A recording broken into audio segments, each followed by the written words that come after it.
Dear students, in the subject Financial Accounting 1, we are studying royalty accounts. In the previous class, we have studied the journal entries in the books of Lizzie. Let us study how to prepare a royalty chart and passing journal entries in the books of Lizzie. Here is a problem. See the problem. Vivek Company Limited has taken on lease of a coal mine on a royalty of 50 paise per ton of coal raised with minimum rent of rupees 5,000 per annum with power to recoupment of short working during first 3 years.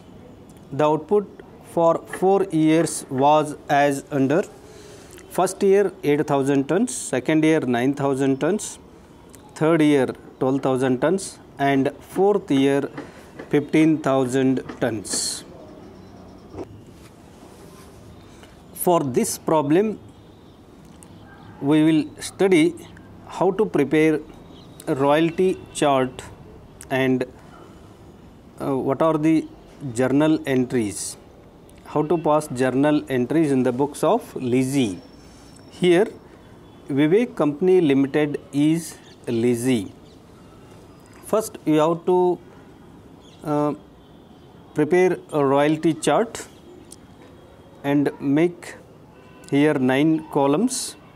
First one is year, next output in tons, next column royalty at rupees 50 paise per ton, then minimum rent, next column short workings, next column surplus and 2 columns for short workings. One is short workings recovered, another one is short workings irrecovered, and final last column is payment to landlord. Here 4-year output are given.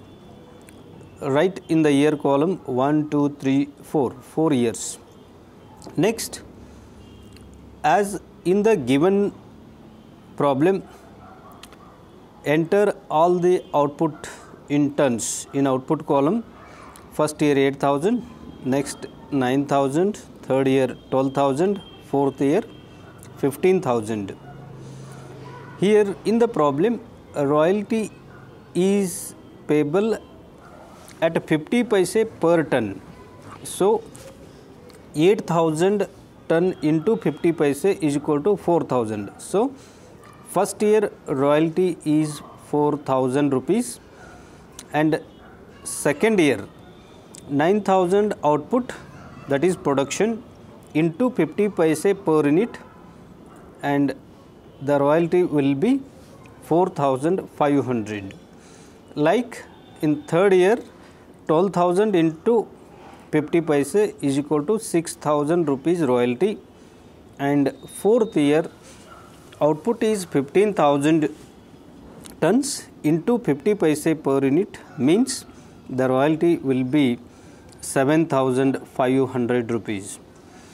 And for all the 4 years minimum rent is same, because minimum rent means the minimum fixed amount payable by the lessee, here Vivek Company Limited, to the landlord. It is the fixed amount payable if the royalty is less than minimum rent. So if royalty is less, the minimum rent should be paid to the landlord.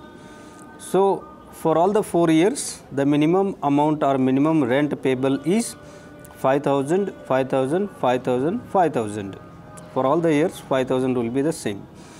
Next, compare in short workings column. Compare fourth royalty and minimum rent.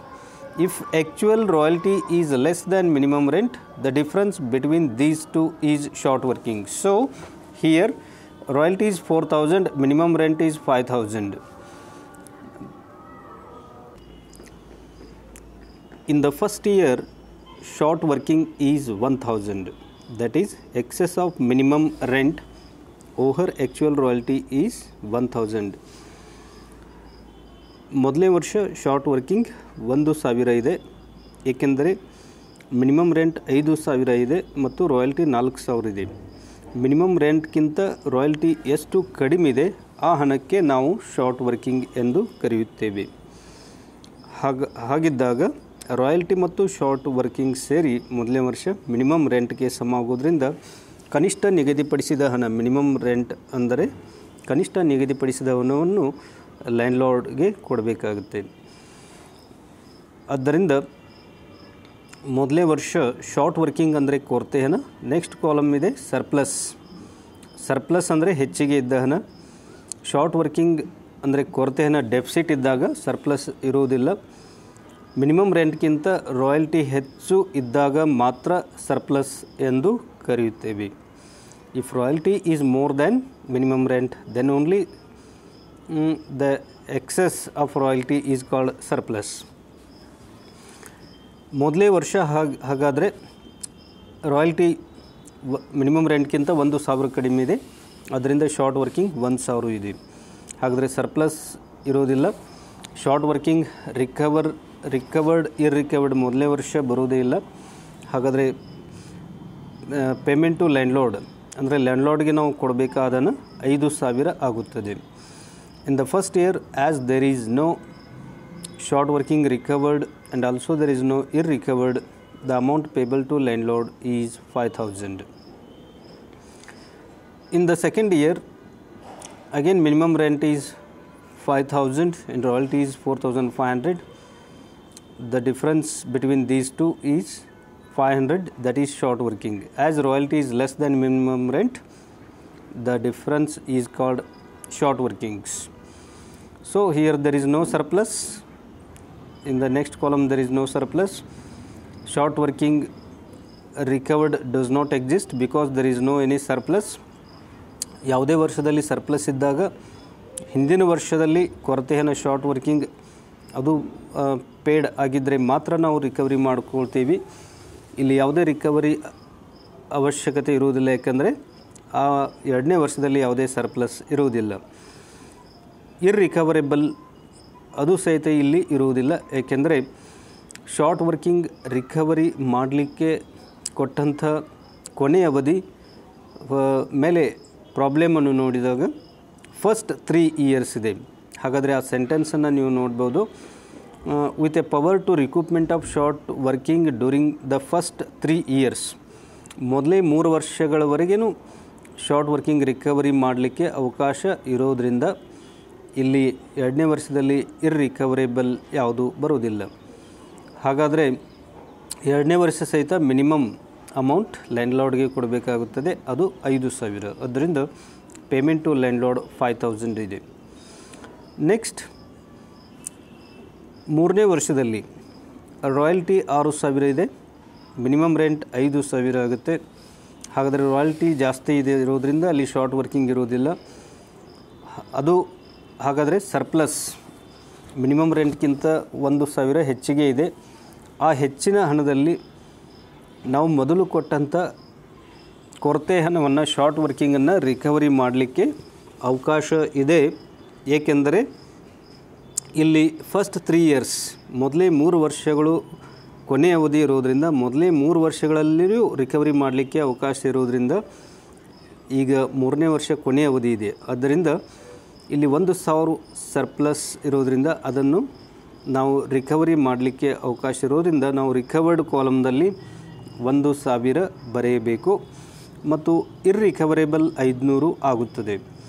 ಏಕೆಂದರೆ ಮೊದಲನೇ ವರ್ಷ 1,000 short working, ಎರಡನೇ ವರ್ಷ 500 short working, ಹೀಗೆ 1,500 ಒಟ್ಟಿಗೆ short ವರ್ಕಿಂಗ್ದಲ್ಲಿ ಮತ್ತು ಅದನ್ನು 1,500 recovery ಮಾಡಲಿಕ್ಕೆ ಇದು ಮೂರನೇ ವರ್ಷ ಕೊನೆಯ ಅವಧಿ ಇದೆ. ಏಕೆಂದರೆ ಒಪ್ಪಂದದ ಪ್ರಕಾರ short working has to be recovered in first 3 years. ಮೊದಲೇ 3 ವರ್ಷ ಅಂದಾಗ ಈ ಮೂರನೇ ವರ್ಷ ಕೊನೆಯ ಅವಧಿ ಇದೆ, ಆದ್ದರಿಂದ ಇಲ್ಲಿ 1,000 ಸರ್ಪ್ಲಸ್ ಇರೋದರಿಂದ ಮಾತ್ರ 1,000 ರಿಕವರಿ ಆಗಿ ಇನ್ನುಳಿದ 500 ನಾಟ್ ರಿಕವರ್ಡ್ ಅಥವಾ ಇರ್ರಿಕವರೇಬಲ್ 500 ಎಂದು ಆಗುತ್ತದೆ. ಹಾಗಾದರೆ ಇಲ್ಲಿ ಲ್ಯಾಂಡ್ಲಾರ್ಡ್ಗೆ ಕೊಡಬೇಕಾದ ಹಣ ಎಷ್ಟು ಎಂದು ನೋಡಿದಾಗ ರಾಯಲ್ಟಿ 6,000 ಇದೆ. ಆ್ಯಕ್ಚುಲಾಗಿ ರಾಯಲ್ಟಿ ಕೊಡಬೇಕಾಗುತ್ತೆ. ರಾಯಲ್ಟಿ ಆದರೆ ರಾಯಲ್ಟಿದಿಂದ ಒಳಗಿಂದ ಏನಾದರೂ ಹಣ ರಿಕವರಿ ಮಾಡಿದರೆ ಅದನ್ನು ಲೆಸ್ ಮಾಡಿ ಮೈನಸ್ ಮಾಡಿ ಕೊಡಬೇಕಾಗುತ್ತೆ. ಹಾಗಾದರೆ ಇಲ್ಲಿ ರಾಯಲ್ಟಿ 3ನೇ ವರ್ಷ 6,000 ಇದೆ. ಅದರಲ್ಲಿ ರಿಕವರಿ ಮಾಡಿದ ಹಣವನ್ನು ಮೈನಸ್ ಮಾಡಿ 6,000ದಲ್ಲಿ 1,000 ಲೆಸ್ ಅಥವಾ ಮೈನಸ್ ಮಾಡಿದಾಗ 5,000 ಬರುತ್ತದೆ. ಅದನ್ನು ಮಾತ್ರ ಲ್ಯಾಂಡ್ಲಾರ್ಡ್ಗೆ ಕೊಡಬೇಕಾಗುತ್ತೆ. ಏಕೆಂದರೆ ರಾಯಲ್ಟಿ ಜಾಸ್ತಿ ಇದ್ದಾಗ ನಾವು ರಾಯಲ್ಟಿ ಕೊಡಬೇಕಾಗುತ್ತೆ. ಏನಾದರೂ ರಿಕವರಿ ಆಗದೇ ಇದ್ದಾಗ ಪೂರ್ತಿ ಹಣ ಕೊಡಬೇಕಾಗುತ್ತೆ. ಒಂದು ವೇಳೆ ರಾಯಲ್ಟಿ ಒಳಗಿಂದ ಹಣ ಏನಾದರೂ ರಿಕವರಿ ಮಾಡಿದರೆ ಒಪ್ಪಂದದ ಪ್ರಕಾರ ಅದನ್ನು ಲೆಸ್ ಮಾಡಿ ಕೊಡಬೇಕಾಗುತ್ತೆ. ರಾಯಲ್ಟಿ ಒಂದು ವೇಳೆ ಕಡಿಮೆ ಇದ್ದಾಗ ನಾವು ಮಿನಿಮಮ್ ರೆಂಟನ್ನು ಕೊಡುತ್ತೇವೆ. ಹಾಗಾದರೆ 3ನೇ ವರ್ಷ ಒಟ್ಟು ರಾಯಲ್ಟಿ 6,000ದಲ್ಲಿ 1,000 ರಿಕವರಿ ಆಗಿದ್ದು ಲೆಸ್ ಮಾಡಿ 5,000 ಲ್ಯಾಂಡ್ಲಾರ್ಡ್ಗೆ ಕೊಡಬೇಕಾಗುತ್ತೆ. 4ನೇ ವರ್ಷ 15,000 ಔಟ್ಪುಟ್ ಇದೆ. 7,500 ರಾಯಲ್ಟಿ ಆಗುತ್ತದೆ. 50 ಪೈಸೆ ಪರ್ ಟನ್ ಇರೋದ್ರಿಂದ ಮಿನಿಮಮ್ ರೆಂಟ್ ಕನಿಷ್ಠ ನಿಗದಿಪಡಿಸಿದ ಹಣ 5,000 ಪ್ರತಿ ವರ್ಷಕ್ಕೆ ಅದು ಸೇಮ್ ಈಕ್ವಲ್ ಇರುತ್ತೆ. ಹಾಗಾದರೆ ರಾಯಲ್ಟಿ ಜಾಸ್ತಿ ಇರೋದ್ರಿಂದ ಮಿನಿಮಮ್ ರೆಂಟ್ಗಿಂತ ಅಲ್ಲಿ ಯಾವುದೇ ಶಾರ್ಟ್ ವರ್ಕಿಂಗ್ ಇರೋದಿಲ್ಲ. ಹಾಗಾದರೆ ಮಿನಿಮಮ್ ರೆಂಟ್ಗಿಂತ ರಾಯಲ್ಟಿ ಎಷ್ಟು ಜಾಸ್ತಿ ಇದೆ? ಅದು 2,500. ಹೇಗೆಂದರೆ 7,500 ಮೈನಸ್ 5,000 = 2,500. ಆ 2,500 ಸರ್ಪ್ಲಸ್ ಇದೆ. ಹಾಗಾದರೆ ರಿಕವರಿ ಮಾಡುವುದು ಏನಾದರೂ ಬಾಕಿ ಇದೆ ಅನ್ನೋ ಗಮನಿಸಿ. ಅದು ಏನೂ ಇಲ್ಲ. ಏಕೆಂದರೆ ಶಾರ್ಟ್ ವರ್ಕಿಂಗ್ ಒಟ್ಟು 1,500ದಲ್ಲಿ 1,000 ರಿಕವರಿ ಆಗಿದೆ ಮತ್ತು ರಿಕವರಿ ಮಾಡುವ ಅವಧಿ ಮುಗಿದ ನಂತರ 500 4ನೇ ವರ್ಷ 15,000 ಔಟ್ಪುಟ್ ಇದೆ. 50 ಪೈಸೆ ಪರ್ ಟನ್ ಅಂತ 7,500 ರೂಪಾಯಿ ರಾಯಲ್ಟಿ ಆಗುತ್ತೆ. Minimum rent 5,000. ಹಾಗಾದರೆ ಮಿನಿಮಮ್ ರೆಂಟ್ಗಿಂತ ರಾಯಲ್ಟಿ ಜಾಸ್ತಿ ಇರೋದ್ರಿಂದ ಅದು ಸರ್ಪ್ಲಸ್ ಕಾಲಮ್ದಲ್ಲಿ ನಾವು ಎಂಟ್ರಿ ಮಾಡಬೇಕು. ಹಾಗಾದರೆ ಸರ್ಪ್ಲಸ್ ಎಂದರೆ ಏನಾದರೂ ರಿಕವರಿ ಆಗಲಿಕ್ಕೆ ಅವಕಾಶ ಇದೆ ಏನೊಂದು ನೋಡಿದಾಗ ಅಲ್ಲಿ ರಿಕವರಿ ಮಾಡುವ ಅವಧಿ ಫಸ್ಟ್ 3 ಇಯರ್ಸ್ ಇರೋದ್ರಿಂದ ಅದು ಮುಗಿದು ಹೋಗಿರುತ್ತದೆ. ಆ ಒಂದು ಮೊದಲನೇ 3 ವರ್ಷದ ಅವಧಿ ಪ್ರಕಾರ ಹಿಂದಿನ ವರ್ಷದ ಶಾರ್ಟ್ ವರ್ಕಿಂಗ್ 1,500ದಲ್ಲಿ 1,000 ಮಾತ್ರ ರಿಕವರಿಗೆ 500 ಇರ್ರಿಕವರೇಬಲ್ ಅಂದರೆ ಅದು ಲಾಸ್. ಇಲ್ಲಿ ಟೆನೆಂಟ್ ಅಂದರೆ ವೇ ಕಂಪ್ನಿಗೆ ಜಾಸ್ತಿ ಪ್ರೊಡಕ್ಷನ್ ಆಗದೇ ಇರೋದ್ರಿಂದ 500 ರೂಪಾಯಿ ಫೈನಲಿ ಲಾಸ್ ಆಗುತ್ತದೆ ಮತ್ತು ಅದು ನಾವು ಜರ್ನಲ್ ಎಂಟ್ರಿಯಲ್ಲಿ ಪ್ರಾಫಿಟ್ ಆ್ಯಂಡ್ ಲಾಸ್ ಅಕೌಂಟ್ಗೆ ವರ್ಗಾಯಿಸಬೇಕಾಗುತ್ತದೆ. ಹಾಗಾದರೆ 4ನೇ ವರ್ಷದಲ್ಲಿ ಮಿನಿಮಮ್ ರೆಂಟ್ 5,000, ಅದರ ಆ್ಯಕ್ಚುಯಲ್ ರಾಯಲ್ಟಿ 7,500 ಇರೋದ್ರಿಂದ ಜಾಸ್ತಿ ಇದ್ದ ಹಣವನ್ನೇ ಆ್ಯಕ್ಚುಯಲ್ ರಾಯಲ್ಟಿಯನ್ನೇ ಇಲ್ಲಿ ಲ್ಯಾಂಡ್ಲಾರ್ಡ್ಗೆ ಕೊಡಬೇಕಾಗುತ್ತದೆ. ಹಿಂದಿನ ರಿಕವರಿ ಮಾಡುವ ಯಾವ ಹಣವೂ ಇರುವುದಿಲ್ಲ. ಆದ್ದರಿಂದ ಪೂರ್ತಿ 7,500 ಲ್ಯಾಂಡ್ಲಾರ್ಡ್ಗೆ ಕೊಡಬೇಕಾಗುತ್ತದೆ. ಈ ರೀತಿ ಇಲ್ಲಿ 9 ಕಾಲಮ್ಗಳ ರಾಯಲ್ಟಿ ಚಾರ್ಟನ್ನು ನೀವು ಪ್ರತಿ ಪ್ರಾಬ್ಲಮ್ಗೆ ತಯಾರಿಸಿದಾಗ ಮಾತ್ರ ಅಲ್ಲಿ ಜರ್ನಲ್ ಎಂಟ್ರಿ ಅಥವಾ ಲೆಡ್ಜರ್ ಅಕೌಂಟ್ ಮಾಡಲಿಕ್ಕೆ ಬರುತ್ತದೆ. ಇನ್ನು ಪರೀಕ್ಷೆಗೆ ಸಂಬಂಧಪಟ್ಟಂತೆ 5 ಮಾರ್ಕ್ಸ್ದಲ್ಲಿ ರಾಯಲ್ಟಿ ಚಾರ್ಟನ್ನು ಪ್ರಾಬ್ಲಮನ್ನು ಸಾಲ್ವ್ ಮಾಡಲಿಕ್ಕೆ ಕೊಡಬಹುದು. ಆಮೇಲೆ 15 ಮಾರ್ಕ್ಸಿನ ಪ್ರಾಬ್ಲಮ್ದಲ್ಲಿ ರಾಯಲ್ಟಿ ಚಾರ್ಟ್ ತಯಾರಿಸುವುದು ಹಾಗೂ ಜರ್ನಲ್ ಎಂಟ್ರಿ ಅಥವಾ ಲೆಡ್ಜರ್ ಅಕೌಂಟ್ ಪಾಸ್ ಮಾಡಲಿಕ್ಕೆ ಇಲ್ಲಿ ಕ್ವೆಶ್ಚನನ್ನು ಕೊಡುವ ಚಾನ್ಸ್ ಇರುತ್ತದೆ. ಆದ್ದರಿಂದ ಇಲ್ಲಿ ರಾಯಲ್ಟಿ ಚಾರ್ಟ್ದಲ್ಲಿ ಬರುವಂಥ ಹೆಡ್ಡಿಂಗ್ಗಳನ್ನು ತಾವು ನೆನಪಿನಲ್ಲಿ ಇಡಬೇಕು. ಮೊದಲೇ column year, next output in tons, royalty ನಾವು ಕ್ಯಾಲ್ಕುಲೇಟ್ ಮಾಡಬೇಕು. ಆಮೇಲೆ minimum rent, next short working, surplus ಯಾವುದಾದ್ರೂ ಒಂದು ಇರುತ್ತೆ. ಆಮೇಲೆ short working recovered, not recovered ಅಥವಾ ಇರ್ರಿಕವರ್ಡ್ ಎಂದು ಕರೆಯುತ್ತೇವೆ. Finally payment to landlord. ಈ ರೀತಿ 9 ಕಾಲಮ್ಗಳ ಈ ರಾಯಲ್ಟಿ ಚಾರ್ಟ್ ಹೆಡ್ಡಿಂಗ್ಗಳನ್ನು ಸೀರಿಯಲ್ಲಾಗಿ ನೆನಪಿಡಿ. ಇದೇ ಪ್ರಾಬ್ಲಮದ ಮುಂದಿನ ಕ್ಲಾಸ್ನಲ್ಲಿ ಜರ್ನಲ್ ಎಂಟ್ರಿಗಳನ್ನು ಹೇಗೆ ಮಾಡುವುದು ಎಂದು ತಿಳಿದುಕೊಳ್ಳೋಣ. Thank you.